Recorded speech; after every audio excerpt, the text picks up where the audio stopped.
Hi friends, welcome back to our channel. ഇന്ന് നമ്മൾ നോക്കുന്നത് തേർഡ് സ്റ്റാൻഡേർഡിലെ ഓണം എക്സാം മലയാളത്തിൻ്റെ ഓണം എക്സാം മോഡൽ ക്വസ്റ്റ്യൻ പേപ്പറും അതിൻ്റെ ആൻസേഴ്സുമാണ്. ഓക്കെ, നമുക്ക് ഫസ്റ്റ് എന്താണ് നിർദ്ദേശം ഒന്ന് നോക്കാമല്ലേ. നിർദ്ദേശങ്ങൾ എന്താണ്? താഴെ കൊടുത്തിരിക്കുന്ന 6 പ്രവർത്തനങ്ങളിൽ ഒന്നാമത്തെ പ്രവർത്തനത്തിൽ നിർബന്ധമായും ഉത്തരം എഴുതണം. ദെൻ 2 മുതൽ 6 വരെയുള്ള പ്രവർത്തനത്തിൽ 4 പ്രവർത്തനത്തിൽ മാത്രം ഉത്തരം എഴുതിയാൽ മതി. അപ്പോൾ കൂട്ടുകാർ എന്ത് ചെയ്യുക? ഫസ്റ്റ് ക്വസ്റ്റ്യൻ പേപ്പർ കിട്ടുമ്പോൾ എന്ത് ചെയ്യണം? നന്നായി നിർദ്ദേശങ്ങൾ നന്നായി വായിച്ച് നോക്കണം. അതിനുശേഷം മാത്രം ആൻസർ എഴുതുക. ഓക്കെ, അപ്പോൾ നമുക്ക് ഒന്നാമത്തെ പ്രവർത്തനം എന്താണെന്ന് നോക്കാം. പ്രവർത്തനം 1, ഉത്തരം എഴുതുക.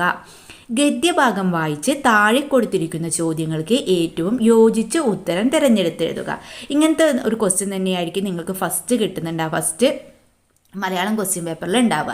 ഇതുപോലൊരു ഗദ്യഭാഗമോ അല്ലെങ്കിൽ ഒരു പദ്യഭാഗം, കവിതയാകാം, ചിലപ്പോൾ കഥാഭാഗവുമാകാം.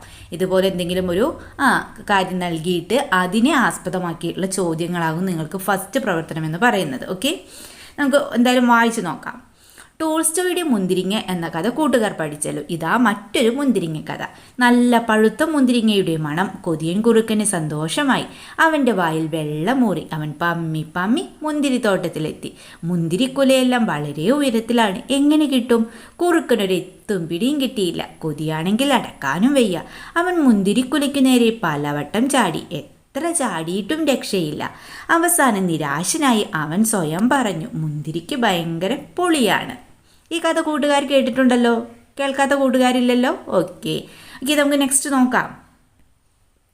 ഒന്നാമത്തെ ചോദ്യം എന്താണ്? പതുങ്ങി പതുങ്ങി എന്ന അർത്ഥത്തിൽ കഥയിൽ പ്രയോഗിച്ച പദമേത്? എത്തും പിടിയും, പമ്മി പമ്മി, വെള്ളമൂറി, അടക്കാൻ വയ്യ. ഇതിലേതാണ് കൂട്ടുകാരെ ആൻസർ? പതുങ്ങി പതുങ്ങി എന്ന അർത്ഥത്തിൽ കഥയിൽ പ്രയോഗിച്ച പദം ഏതാണ്? അതെ, പമ്മി പമ്മി. ബി ആണല്ലേ, ഓപ്ഷൻ ബി. നെക്സ്റ്റ് നോക്കാം. വായിൽ വെള്ളമൂറി എന്ന പ്രയോഗം കൊണ്ട് സൂചിപ്പിക്കുന്നത്? നിരാശനായി, ദാഹം കൊണ്ട് വലഞ്ഞു, ക്ഷീണിതനായി, കൊതിയായി. അതിലേതായിരിക്കും ആൻസർ? യെസ്, കൊതിയായ എന്നാണല്ലേ. ഓക്കെ, ലാസ്റ്റ് ഓപ്ഷനായ ഡി ഓപ്ഷനല്ലേ ആൻസർ വരുന്നത്. യെസ്, കൊതിയായ. ഓക്കെ, ദെൻ നെക്സ്റ്റ് ക്വസ്റ്റ്യൻ നോക്കാം. താഴെ പറയുന്നവയിൽ കഥയിൽ ഇല്ലാത്ത വാക്ക് ഏതെന്നാണ് ചോദിച്ചിട്ടുള്ളത്? നോക്കൂ, ഇല്ലാത്ത വാക്ക് ഏതെന്നാണ് ചോദിച്ചിട്ടുള്ളത്? പലവട്ടം, സന്തോഷമായി, പഴുത്ത, കലശലായ. ഇതിലേതാണ് കൂട്ടുകാരെ കഥയിൽ ഇല്ലാത്ത വാക്ക്?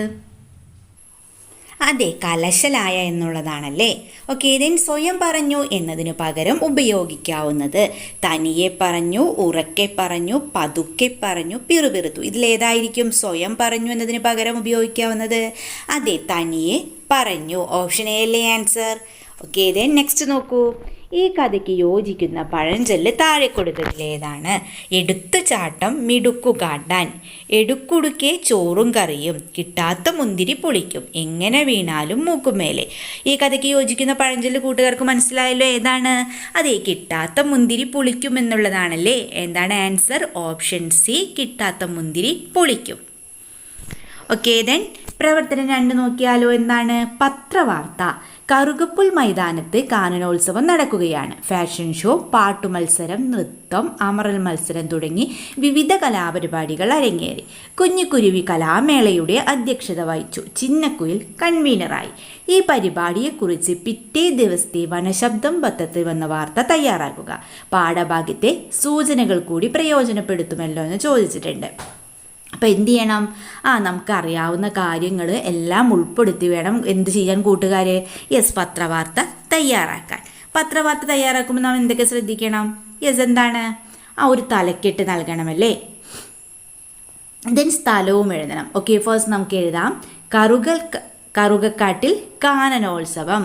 കറുകത്തുൽക്കാട്ടിൽ കാനനോത്സവം. ഓക്കെ, യെസ്, കറുകപ്പുൽക്കാട്ടിൽ കാനനോത്സവം. കറുകപ്പുൽക്കാട്. ദെൻ സ്ഥലം എഴുതുക. അവിടെ കറുകത്തുൽക്കാട്ടിലായിരിക്കും. അവിടെ എന്താണ്? കറുകപ്പുൽക്കാട് എന്നുള്ളതാണ് കേട്ടോ. ഓക്കെ, കറുകപ്പുൽക്കാട്ടിൽ കാനനോത്സവം. ദെൻ സ്ഥലം എഴുതുക, കറുകപ്പുൽക്കാട്. then എഴുതാം കറുകപ്പുൽക്കാട്ടിൽ ആഘോഷത്തിൻ്റെ പൂത്തിരി കത്തിച്ച് കാട്ടുകലോത്സവം അരങ്ങേറി. സംഗീത ദിനത്തോടനുബന്ധിച്ചാണ് കാനനോത്സവം സംഘടിപ്പിച്ചത്. കലാമേളയുടെ അധ്യക്ഷത വഹിച്ചത് കുഞ്ഞിക്കുരുവിയും കൺവീനർ ചിന്നക്കുയിലുമായിരുന്നു.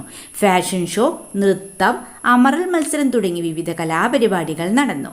വിജയികൾക്ക് സമ്മാനങ്ങൾ വിതരണം ചെയ്തു. കാനനോത്സവം എന്ന ആശയം അവതരിപ്പിച്ച കുഞ്ഞിരിപ്രാവിനെ തളിരില അണിയിച്ച് സൂചിക്കൊമ്പൻ ആദരിച്ചു.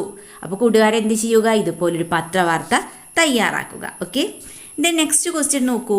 ബി ക്വസ്റ്റ്യൻ എന്താണ്? കൂട്ടത്തിൽ പെടാത്ത പദം ഏത്? എന്തൊക്കെയാണ് നമുക്ക് നൽകിയിട്ടുള്ളത്? വനം, കാനനം, കാട്, തരു. ഇത് വനം, കാനനം, കാട് എന്ന് പറഞ്ഞാൽ എന്താണ്? സെയിം മീനിങ് ആണല്ലേ. തരു എന്ന് പറഞ്ഞാൽ എന്താണ് മീനിങ്? അതെ, കാറ്റ് എന്നാണല്ലേ. അപ്പോൾ ഇതിൽ കൂട്ടത്തിൽ പെടാത്തത് ഏതാണ്? യെസ്, തരു. ഓക്കെ, ദെൻ നെക്സ്റ്റ് ക്വസ്റ്റ്യൻ നോക്കാം. പ്രവർത്തനം 3, വിവരണം തയ്യാറാക്കാം. ചിത്രങ്ങൾ നോക്കൂ. ഏതെങ്കിലും ഒരു കലാരൂപത്തെക്കുറിച്ച് വിവരണം തയ്യാറാക്കുക എന്നാണ് പറഞ്ഞിട്ടുള്ളത്. അപ്പോൾ ഏതെങ്കിലും ഒന്നിനെ കുറിച്ച് കൂട്ടുകാരെ എഴുതിയാൽ മതി. ഓക്കെ, തുള്ളൽ എന്ന കലാരൂപം എത്ര വിധമെന്നുണ്ടെന്ന് ചോദിച്ചിട്ടുണ്ട്. നമുക്കറിയാം എത്ര വിധമാണുള്ളത്? അതെ, 3 വിധമാണല്ലേ. ഓക്കെ, നമുക്ക് ഫസ്റ്റ് എന്ത് എഴുതാം? ഏതെങ്കിലും ഒരു കലാരൂപത്തെക്കുറിച്ച് നമുക്ക് എഴുതാം. ഞാനിവിടെ കൊടുത്തിട്ടുള്ളത് കഥകളിയെക്കുറിച്ചാണ്. ഓക്കെ, നമുക്ക് എഴുതാം. ഒരു കേരളീയ കലാരൂപമാണ് കഥകളി. കൊട്ടാരക്കര തമ്പുരാൻ രൂപം നൽകിയ രാമനാട്ടമാണ് കഥകളിയുടെ ആദ്യ രൂപം.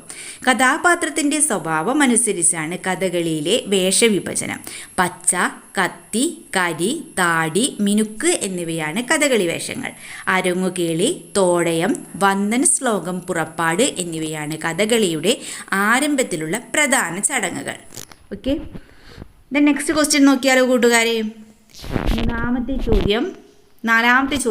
ഓക്കെ, നമുക്ക് പ്രവർത്തനം 4 നോക്കാം. കവിത പൂർത്തിയാക്കാം. ചാറി ചാറി പെയ്യുന്നു, പാടത്തെല്ലാം പെയ്യുന്നു, മലയുടെ മുകളിൽ പെയ്യുന്നു, ഇടിയും മിന്നലും പൊടിപൂരം. അപ്പോൾ ഈ കവിതയ്ക്ക് ബാക്കി ഭാഗം എഴുതാനാണല്ലേ. ഇനി നമുക്ക് എന്തൊക്കെ എഴുതാൻ നോക്കൂ.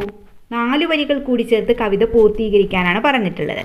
നെക്സ്റ്റ് ലൈനായിട്ട് നമുക്ക് എഴുതാം. വിത്തുകളൊക്കെ മുളയ്ക്കുന്നു, തവളകൾ ചാടി മരിക്കുന്നു, പുഴവെള്ളത്തിൻ പുതുവെള്ളത്തിൽ ചാടാൻ കുട്ടികൾ എത്തിപ്പോയി. അപ്പോൾ ഇതുപോലെ കൂട്ടുകാർക്ക് എന്ത് ചെയ്യാം? കൂട്ടുകാരുടേതായ ഇമാജിനേഷൻ അനുസരിച്ച് ബാക്കി വരികൾ കൂട്ടിച്ചേർക്കാവുന്നതാണ്. ഓക്കെ, ഇത് നെക്സ്റ്റ് നോക്കാം. പ്രവർത്തനം 5, സംഭാഷണം. അപ്പാണ്യത്തിന് പോയ പലഹാര കൊതിയന്മാരായ മണിയൻ്റെയും ചോണൻ്റെയും കഥ കൂട്ടുകാർ പഠിച്ചല്ലോ. ആ യാത്രയിൽ അവർ തമ്മിൽ എന്തെല്ലാം കാര്യങ്ങൾ സംസാരിച്ചിരിക്കും? സങ്കല്പിച്ചെഴുതോ. അപ്പം അപ്പാണ്യത്തിന് പോയ മണിയൻ്റെയും ചോണൻ്റെയും ആ യാത്രയിൽ അവർ എന്തെല്ലാം കാര്യങ്ങളാണ് സംസാരിച്ചിട്ടുണ്ടാവുക എന്ന് നമ്മളോട് സങ്കല്പിച്ച് എഴുതാനാണ് പറഞ്ഞിട്ട്. എന്തൊക്കെയായിരിക്കും അവർ തമ്മിൽ പറഞ്ഞിട്ടുണ്ടാവുക? യെസ്, ചോണം പറയാണ് നെയ്യലുവ, മഞ്ഞലുവ, ചോന്നലുവ. ഓർക്കുമ്പോൾ തന്നെ നാവിൽ വെള്ളം വരുന്നു. അപ്പം മണിയൻ പറയാണ്, നീ പറഞ്ഞ പലഹാരങ്ങളൊന്നും ഞാൻ കേട്ടിട്ട് കൂടിയില്ല. അപ്പോൾ ചോണൻ എന്താവും പറഞ്ഞിട്ടുണ്ടാവുക? ഒരു തവണ അപ്പാണ്യത്തിന് പോയാൽ പിന്നെ എല്ലാ വർഷവും പോകും. മണിയൻ, ഞാൻ ആദ്യം ഓർത്തു നീയൊരു മണ്ടനായതുകൊണ്ടാണ് ഇത്രയും ദൂരം പോകുന്നെന്ന്.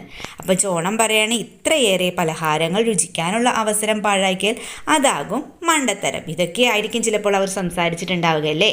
അപ്പോൾ കൂട്ടുകാരെന്ത് ചെയ്യുക? കൂട്ടുകാരുടേതായ ഇമാജിനേഷൻ അനുസരിച്ചിട്ട് ഈ കോൺവെർസേഷൻ എഴുതുക. ഓക്കെ, ദെൻ നെക്സ്റ്റ് ക്വസ്റ്റ്യൻ നോക്കാം. പ്രവർത്തനം 6, നോട്ടീസ്. ഹരിതകർമ്മ സേനാംഗങ്ങളെ ആദരിക്കുന്ന ചടങ്ങ് നിങ്ങളുടെ സ്കൂളിൽ സംഘടിപ്പിക്കുമെന്ന് കരുതൂ.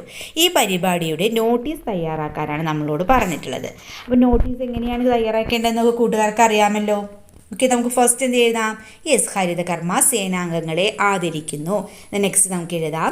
നമ്മുടെ നാടിനെ ശുചിത്വമുള്ള നാടാക്കി മാറ്റാൻ പ്രവർത്തിക്കുന്ന ഹരിതകർമ്മ സേനാംഗങ്ങളെ ആദരിക്കുന്ന ചടങ്ങ് 2024 ഓഗസ്റ്റ് 15 മാനാമ്പട്ടം UP സ്കൂളിൽ സംഘടിപ്പിക്കുകയാണ്. നമ്മുടെ മണ്ണും വെള്ളവും മലിനമാകാതിരിക്കാനും ഈ ഭൂമിയിലെ ജീവജാലങ്ങൾക്ക് ജീവിതം സ്വാഭാവികമായി നിലനിർത്താനും ഹരിതകർമ്മ സേനാംഗങ്ങൾ ചെയ്യുന്ന സേവനം വിലമതിക്കാനാകാത്തതാണ്. ഈ ചടങ്ങിൽ സംബന്ധിക്കാൻ ഏവരെയും സ്നേഹപൂർവ്വം സ്വാഗതം ചെയ്യുന്നു. ദെൻ നിങ്ങളുടെ സ്കൂൾ ലീഡറിൻ്റെ പേരെന്താണ് അവിടെ എഴുതുക. അതുപോലെ നിങ്ങളുടെ സ്കൂളിൻ്റെ പേരാണ് നിങ്ങളിവിടെ എഴുതേണ്ടത്. ഓക്കെ, അപ്പോൾ എന്ത് ചെയ്യുക കൂട്ടുകാരെ? ഇതുപോലൊരു നോട്ടീസ് തയ്യാറാക്കുക. ഓക്കെ, ദെൻ നെക്സ്റ്റ് ഒരു ക്വസ്റ്റ്യൻ കൂടി ഉണ്ട്. എന്താണത്? നോക്കൂ. പ്ലാസ്റ്റിക്കിന് പുറമെ ഹരിതകർമ്മ സേനാംഗങ്ങൾ ശേഖരിക്കുന്ന 2 വസ്തുക്കളുടെ പേര് കൂടി എഴുതുക എന്ന് പറഞ്ഞിട്ടുണ്ട്. എന്തൊക്കെ നമുക്ക് എഴുതാം? യെസ്, പ്ലാസ്റ്റിക് ബാഗുകൾ, ചെരുപ്പുകൾ, ഇവയൊക്കെ ഉണ്ടല്ലേ. അപ്പോൾ ഏതെങ്കിലും രണ്ടെണ്ണത്തിൻ്റെ പേര് കൂട്ടുകാർ എഴുതുക. ഓക്കെ കൂട്ടുകാരെ, നിങ്ങൾക്ക് ഈ വീഡിയോ യൂസ്ഫുള്ളായി തോന്നുകയാണെങ്കിൽ തീർച്ചയായും ലൈക്ക് ചെയ്യുക, കമൻറ്റ് ചെയ്യുക. നമുക്ക് മറ്റൊരു വീഡിയോയുമായി വീണ്ടും കണ്ടുമുട്ടാം. Okay, by.